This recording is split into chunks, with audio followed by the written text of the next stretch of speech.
Hello there, everyone. This is Aaron St. Dennis, the FF Mad Scientist, and welcome back to the Mad Science Lab podcast.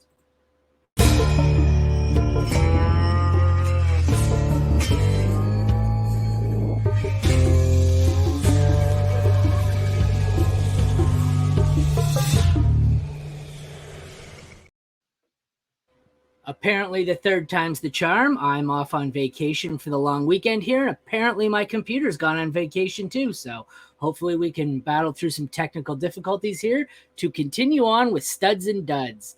And joining me to do his Studs and Duds is Daniel Mader. Daniel, thank you for joining me and for bearing with me through that clusterfuck of a start. Well, Aaron, thanks for having me on. First and foremost, big fan of what you do on social media a lot of times, and so I was glad you had me on. It's my fault. It's okay. I'm down here in Jersey, and we put the kibosh on everything that is Canada. So screw you, and that's why we had to do this all over again. Did you just go blame Canada on me? Is that what happened? Well, nobody accused New Jersey people of being nice, apparently. So. All right. You want to take a second here to tell everyone where you almost said where you're from. I know where you're from, where they can find you and your work. Yeah, absolutely. The MD's Fantasy Football Show. Right now, the offseason, we do about every Thursday. We're halfway through our team profile series. We just did the AFC North with Dan Klaskins from SiriusXM Fantasy Radio. We're going to have another episode coming up with Jim Coventry. We're going to be doing the NFC South next week. You can find us on YouTube. We're available on every podcast app, and you can find me on either the show's social media handle at BellyUpMDFF Show or at Dan Mader FF for my personal handle. Wow, you are a busy man. Yes. All right, let's see if I can switch us over on the other screen here to the graphics without my computer having a stroke.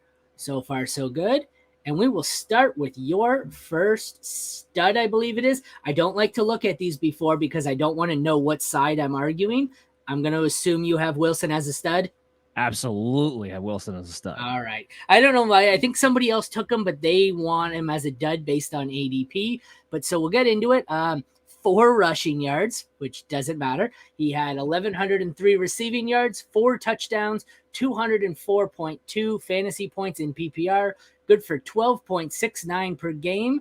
He was wide receiver 21 in his rookie year and is currently going off the board 17th overall as wide receiver 10.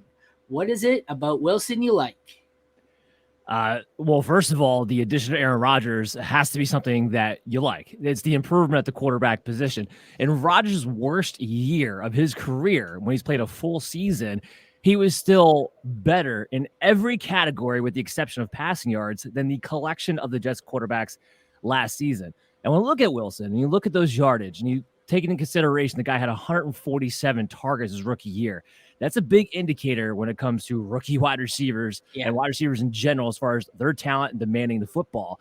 And then you take a look at the fact that he had a 2.7% touchdown rate. He only had a 56.5% catch rate. That directly reflects in the garbage that was the quarterbacks that he was having to deal with. And now I look at the rotation. You're going to tell me Corey Davis and Alan Lazard, the ghost of Randall Cobb, is something I have to worry about with Wilson and Aaron Rodgers? No. Rodgers gave Devontae Adams a 30% target share when he was there and nobody else around because he gets his best players the football. Now let's give him the efficiencies of just an average receiver as a touchdown, an average receiver in a catch rate, an average receiver in yards per target. He only 7.5. This is a tremendous receiver who can line up anywhere on the field. I have him as wide receiver 7 right now. I have him ahead of a lot of guys that people are touting up, ahead of Amon-Ra St. Brown, ahead of A.J. Brown, ahead of C.D. Lamb. I got him in wide receiver 7. To me, I think there's a big 6, Aaron. I don't know if you agree or disagree with that as far as the wide receivers go. Justin Jefferson, Jamar Chase, Stephon Diggs, Devontae Adams, Tyreek Hill. Those type of guys, I think they take the big 6. But my guy who I have just outside that elite tier, that's Wilson for me. Yeah, I'm looking at it right now. Depending on whether we're going, like this is for redraft. I haven't really looked that hard into my redraft. You said you had him 7? I have him at 7, yeah. Jefferson, Chase, Cup, Hill, Diggs. That's 5 there. I think there's 5, a big 5, and then I have him in the group of Lamb, AJ Brown, and maybe Devon. Yeah, so I have him in the same range as you. Depending on how my exact projections rank out, I think he could be as high as maybe 5 and as low as 9. So yeah, I see him roughly in that same range. Actually, I guess since we're already talking about it, let me bring up the other screen here for you. He is wide receiver 10 on Fantasy Pros. Where is he? Right there. Who do you like in this range? I'll start above him. We got Lamb, AJ Brown, and Devontae Adams. Would you take him over any of those? St. Brown. Would you take him over any of those 4? The only one I'm not taking him over out of those 4 will be Devontae Adams. I still have Adams ranked number 6, one spot ahead, but I do have Wilson ahead of Lamb, ahead of Brown, ahead of St. Brown, all those guys. How about the 4 behind him? Waddle, Devonta Smith, T. Higgins, Chris Olave. I assume you're taking him over all 4 of them? Yeah, absolutely. I think those guys are all pretty much correctly ranked as far as where their range should be. But to me, Wilson just possesses a much higher upside. Not only the number 1 receiver, unlike a Waddle, unlike a Higgins, unlike a Devonta Smith, he also has a ceiling that we haven't seen yet. Especially with the addition of Rodgers heading into it. So that's where, to me, it's no contest as far as Garrett Wilson being ahead of those guys. I'm looking at this, and I think if he does hit his ceiling, he could go even higher than, like you said, at 7. Jefferson and Chase, I'm not even going to touch it. Jefferson and Chase, class of their own. But even Cooper Kupp, age, injury, quarterback issues. Tyreek Hill, age, losing a step, potential quarterback issue. Stephon Diggs seems safer, but he also seems miserable. I'm not as high on Lamb or A.J. Brown, and Devontae Adams is in a mess of a situation there. So I could see him as high as 3 come the end of the season. Jefferson and Chase are out of play for me, but I could see him, like I said before, anywhere between 6 and 8 or 9. I could see him as high as 3 or 4 if if things go well and if Aaron Rodgers can lay off the mushrooms long enough to be a half decent quarterback. But I mean, okay, to be fair, on mushrooms, still probably an upgrade from Zach Wilson. I think on mushrooms he might get back to his MVP year. I don't doubt it. It just helps him see the field better. That would be outstanding. I remember hearing this the other day. I think that's when he said he really started it, was the year of his MVP season. That's when he did the whatever the hell it is he's taken. But he's the type of guy where I think hallucinogenics, right? That would actually bring out the best in him. That's what brings out the best in Aaron Rodgers. When he starts seeing other things on the field, it clears his mind better than it would other people. He's the only one. Like I see that the ceiling's there. He worries me because of Aaron Rodgers, like as far as the floor goes, not because I don't think the talent is there.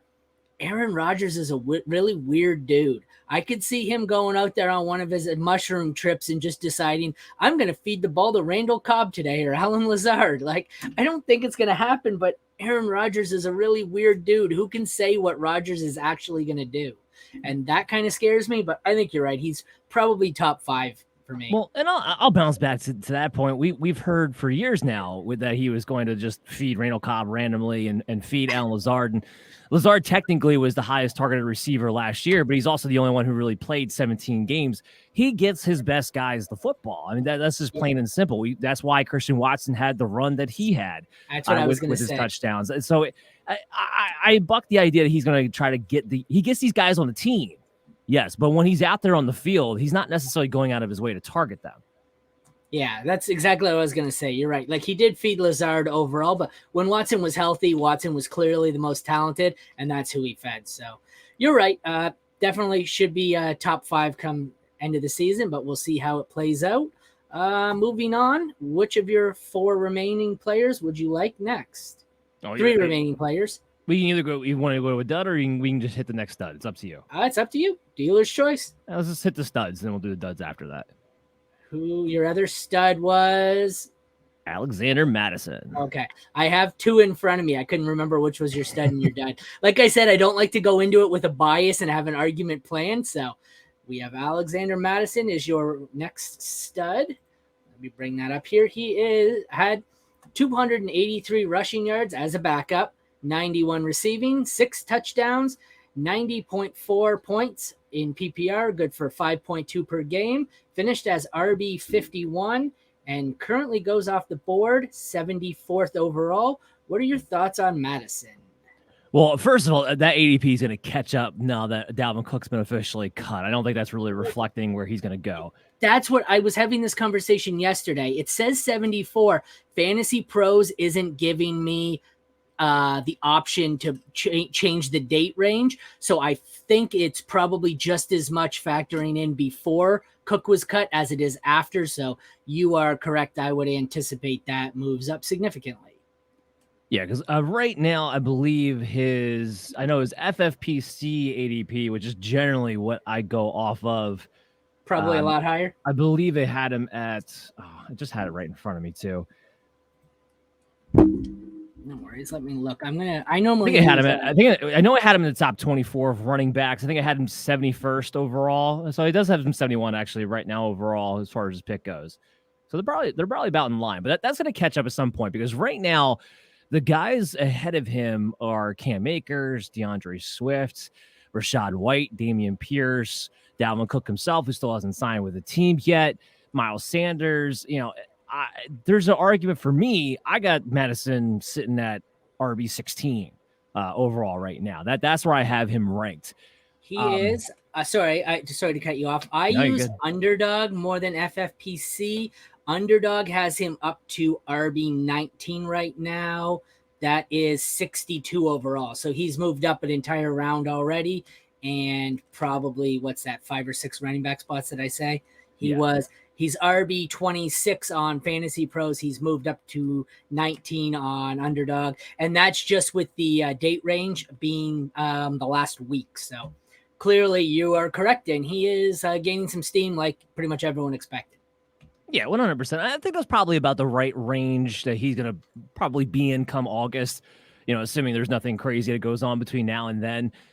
It was funny. I was talking about Alexander Madison a couple of weeks ago on my show, and I was raising a question. I'm like, is he that good? Because I will point out with Madison, not very efficient runner, only 3.8 yards per carry, generally speaking. But when he's played for Dalvin Cook, and I believe it's like a 6-game sample size where he's been a starter, he's getting almost 20 carries a game. He's getting all the work to go with it. He's getting the passing yards.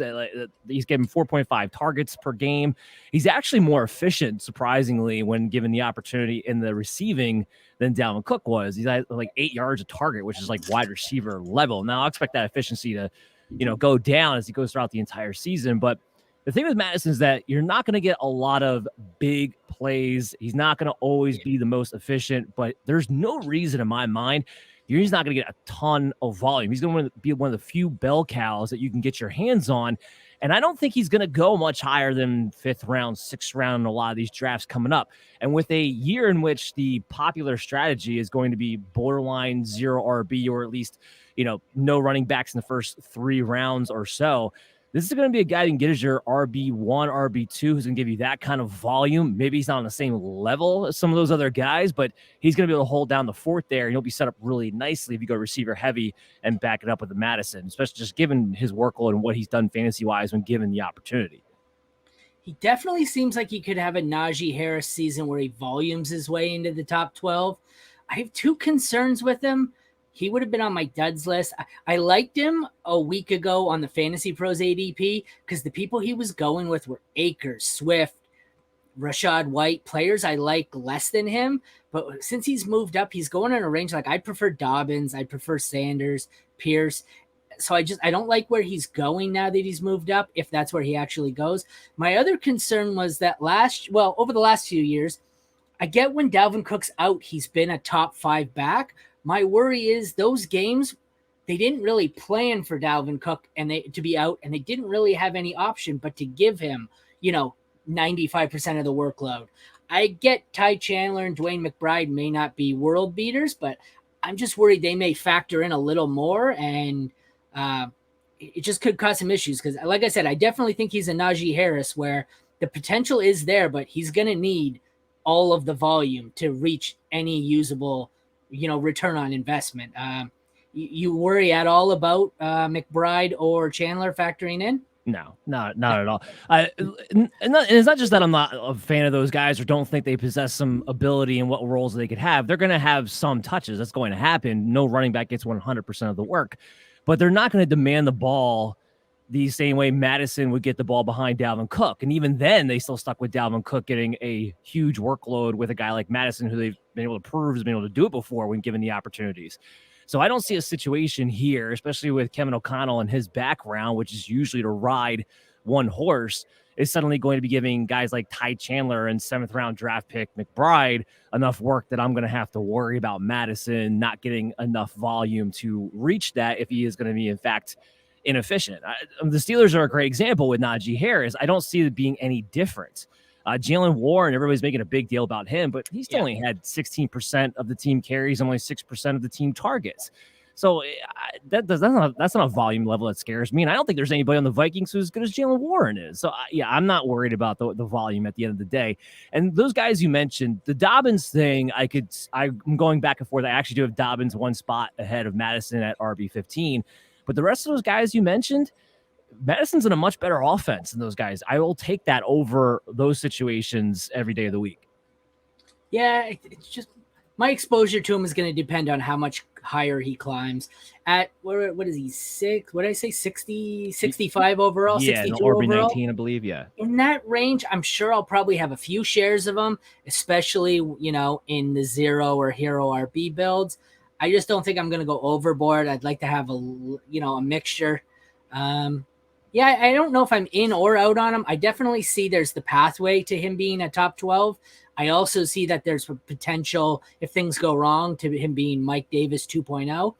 I think I said before that you picked one of the most popular players in Ridley. The second most popular player is Madison, and he is equally as polarizing. Everyone either loves him or hates him. So with that, let's transition into your next polarizing player.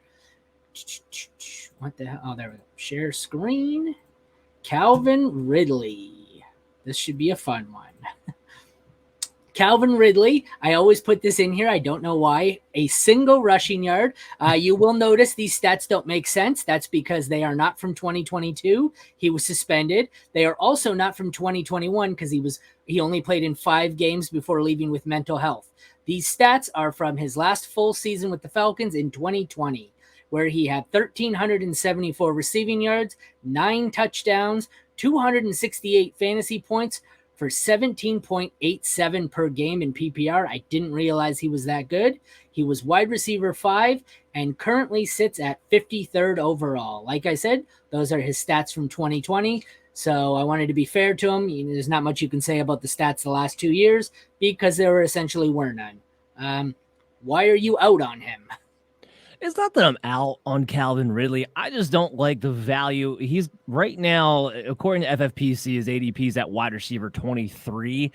And I just think it takes some major cojones to draft a player who we haven't really seen in almost 2 full years now as a top 24 wide receiver on an offense that had a pretty good rapport with a guy named Christian Kirk already. And people are drafting him well ahead of a Christian Kirk, and it doesn't really make much sense to me. Why would Kirk suddenly have less chemistry with Trevor Lawrence than a Calvin Ridley would? And with Ridley off for 2 seasons, are you really going to expect him to hit the ground running? Because he would have to. If you're going to draft him as a top 24 wide receiver, you're drafting him as a starter week 1 in your lineup. I don't see how you could be confident right away without having seen him play yet. What is he going to be? We saw Deshaun Watson missed over a year and a half, and he looked absolutely terrible. I don't think Calvin Ridley's going to look that way, but I'm also not going to bet on him being Calvin Ridley week 1. What did you say he was on FFPC as far as wide receiver ranking? Wide receiver 23 as far as that goes. Underdog the last week, 16. Wide receiver 16, going 32nd overall. That's why I'm out. That cost. And it's exactly what you said, though. I get they're different situations. Michael Thomas was injury. Missed 2 years, has never looked the same after being arguably the wide receiver 1 in Dynasty. I know that's how I drafted him. Was my favorite player. Then, like you said, Deshaun Watson was not injury related. And, younger. I think younger and at a position where arguably you get to play longer and still with no injury risk, looked terrible last year. Could bounce back this year, but a 28, almost 29-year-old receiver coming off of 2 years of not playing. Like I get Cooper Kupp's 29, 30? 30, yeah. He plays a different role. He's his slot guy. Calvin Ridley is your big alpha monster receiver. They don't typically age well at 29, 30. and they don't do it off of 2 years out, and they definitely don't return investment on wide receiver 16 ADP. I just can't see. Not only do I think he's being drafted at his ceiling, I think he's being drafted about 10 spots over his ceiling. I love this offense, and I'm sure that's why everyone's doing it. They're thinking it's a Trevor Lawrence monster offense, and he's just going to be what he was in the last year with Matt Ryan. But do you think there's any possible way he manages that? Is it possible? Sure, but it's all going to be about where is he at right out of the get go. I have him at wide receiver 31, and I have Christian Kirk at wide receiver 29. I'm a firm believer Kirk should be getting drafted ahead of Calvin Ridley. Now, one of those two guys is going to outperform where I have them ranked. But that's the problem. Which one it's going to be, I'm not going to place that bet and spend that draft capital because I'm not going to be that confident in either one. One of them I'll play that, sure, but I'm not going to bet on it. You basically have to be 100% confident if you're going to draft Calvin Ridley as the 16th wide receiver overall, especially in a year where there's so many good wide receivers with way less question marks heading into the season. Just look at the ones going ahead of them in the 2 or 3 spots. Devonta Smith, T. Higgins, DK Metcalf. That's not even a question for me. No. Debo, okay, I'm not as high on Debo, so that's maybe a little bit closer. I prefer Cooper. I prefer Keenan Allen. Christian Watson, maybe. Like, I get maybe him and Watson both have the same risk, but there's no way I'm taking him as my wide receiver 16 at the end of the 3rd round. No, thank you. Yeah, 100% agree. I'm not taking him above Amari Cooper. You mentioned Keenan Allen. The Debo thing, I'm kind of with you on. I'm not big on Debo, but I'm not taking him over DJ Moore. I'm not going to take him over Terry McLaurin. No. I'm not none of those. There's no way in my mind. That's hilarious that you said that because I switched over to Fantasy Pros as you said that, and as you said, you're not taking him over McLaurin and Moore. He's wide receiver 20 on Fantasy Pros. The ones directly after him, Terry McLaurin, DJ Moore, Jerry Jeudy. So, I'm not taking him over any of those. Even Christian Kirk is wide receiver 25, Drake London 26. Give me all of those. Even Chris Godwin at 28, I think I'd rather have. And I'm not a fan of that quarterback situation. I look at the list of like the receivers from 15 to 30 on Fantasy Pros, and I don't think there's a single one that I wouldn't take over Ridley. Debo would probably be the closest, but even Debo, I think I'd take over him. Yeah, and I'll just add one more caveat here. Christian Kirk's going to play the slot receiver. Trevor Lawrence likes to target the middle of the field. I would not be surprised if Kirk is going to be the man who gets the most targets of this receiver group for the 2nd year in a row. Remember, he's still getting paid more than Calvin Ridley. They have to make sure they're utilizing him. Yeah, no, 100%. It's another thing that adds to why I don't think I have a share of Calvin Ridley anywhere in any format. And at this price, it seems to be going up the further we get into the offseason. And the further it goes up, the more and more I am completely out. Let's transition to another Jaguar. What do you got against the Jaguars? What are you, a Texans fan? A Colts fan? No, it was funny. I was looking through my lists and I was trying to pick out, names that a lot of people are talking about. And it just happened to be that, I think the Jaguars in general might be a little overrated, at least where their ADP is going. I'm a little flabbergasted by that. But yeah, Travis Etienne, I'm not a fan.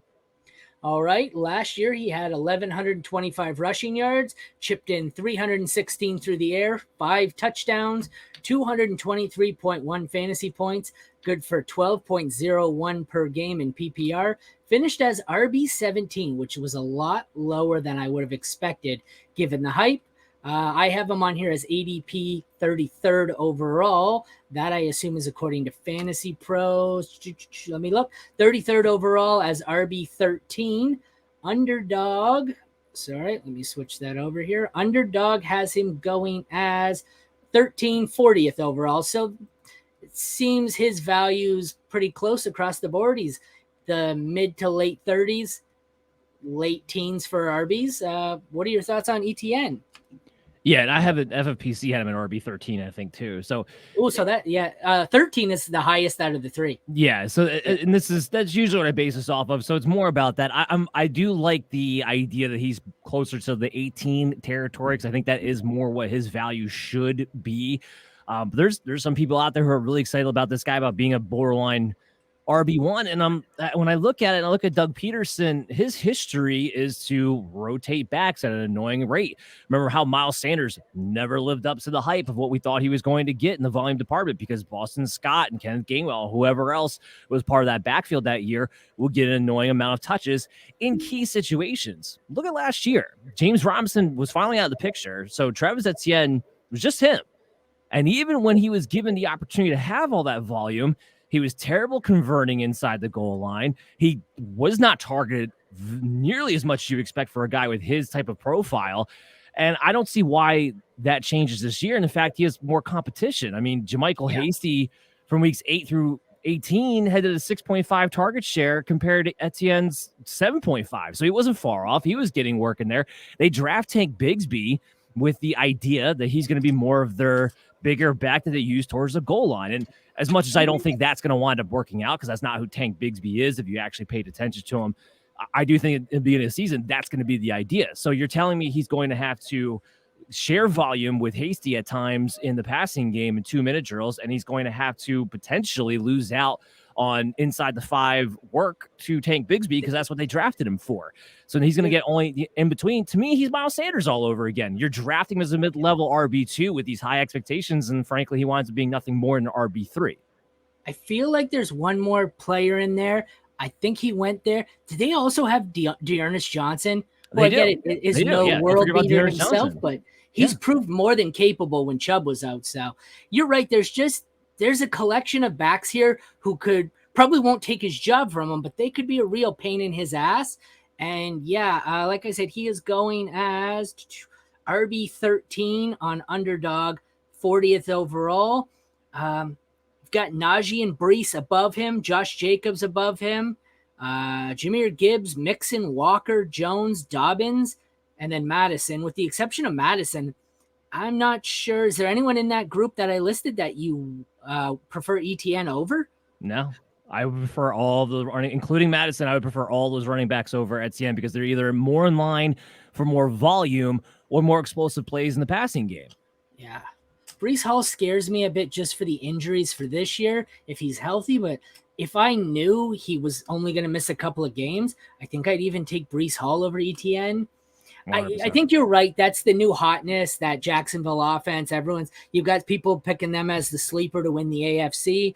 I think the hype might be getting a tad out of control here, and I probably will not be paying up for that. I think I've done a whole bunch of startups and some best ball drafts.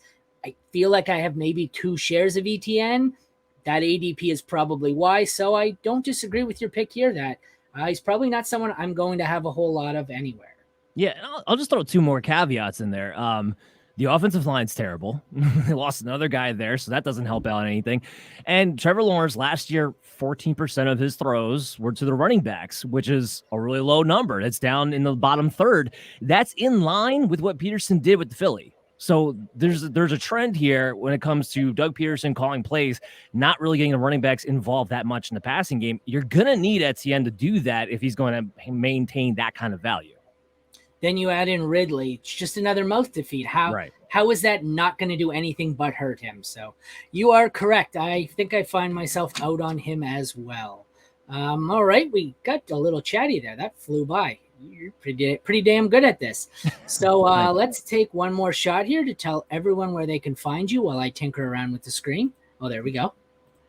Yeah, thanks for having me on again, Aaron. A lot of fun. Always fun to talk football in June with other crazy people like myself. So I'd always appreciate that.